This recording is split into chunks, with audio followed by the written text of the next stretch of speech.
ভাবো, একবার সমুদ্রের মাঝখানে একটা জাহাজ, হঠাৎ প্রচণ্ড ঝড়, আর মুহূর্তের মধ্যে সব শেষ। একজন যাত্রী কোনো মতে প্রাণ বাঁচালো, ভাসতে ভাসতে এসে পৌঁছালো এক নির্জন দ্বীপে। চোখ খুলেই সে প্রথমে কি করলো জানো? আকাশের দিকে তাকিয়ে ভগবানকে ধন্যবাদ দিল। কারণ সে জানতো বেঁচে থাকাটাই সবচেয়ে বড় অলৌকিক ঘটনা। প্রতিদিন সে দ্বীপের তীরে বসে থাকতো, দূরে যদি কোনো জাহাজ দেখা যায় এই আশায়।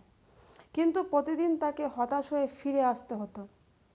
এরই মধ্যে সে সমুদ্রের তীরে তার জন্য একটা ছোট্ট ঘর তৈরি করে ফেলল। সমুদ্রের মাছ ধরে এবং বনের ফলমূল খেয়ে সে বেঁচে থাকলো। এরই মধ্যে সে একদিন খাবারের খোঁজে বনের মধ্যে গেল। বন থেকে যখন সে ফিরে এলো, তখন দেখলো যে তার রান্নার করার চুলা থেকে আগুন লেগে পুরো ঘরটাই ছাই হয়ে গেছে, আর তার কালো ধোঁয়ায় আকাশ ভরে গেছে।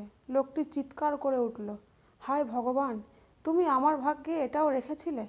পরদিন সকালে এক জাহাজের আওয়াজে তার ঘুম ভাঙল। জাহাজটি সেই দ্বীপের দিকে তাকে উদ্ধার করার জন্য আসছিল। সে অবাক হয়ে জিজ্ঞেস করলো, তোমরা জানলে কিভাবে আমি এখানে আছি?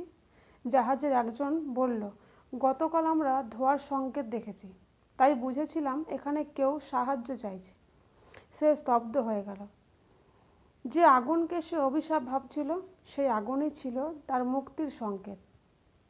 বন্ধুরা, আমাদের জীবনে অনেক সময় এমন কিছু ঘটনা ঘটে যা আমরা ক্ষতি মনে করি, কিন্তু হয়তো সেটাই ভগবানের পাঠানো উদ্ধারের সংকেত। তাই ভেঙে পড়ো না, হয়তো তোমার পুড়ে যাওয়া ঘর তোমার জীবনের নতুন দরজা খুলে দেবে। বন্ধুরা, আজকের এই গল্পটা তোমাদের কেমন লাগলো কমেন্টে অবশ্যই জানিও। আর যদি ভালো লাগে আমার এই ছোট্ট চ্যানেলটি সাবস্ক্রাইব করে পাশে থেকো। ধন্যবাদ।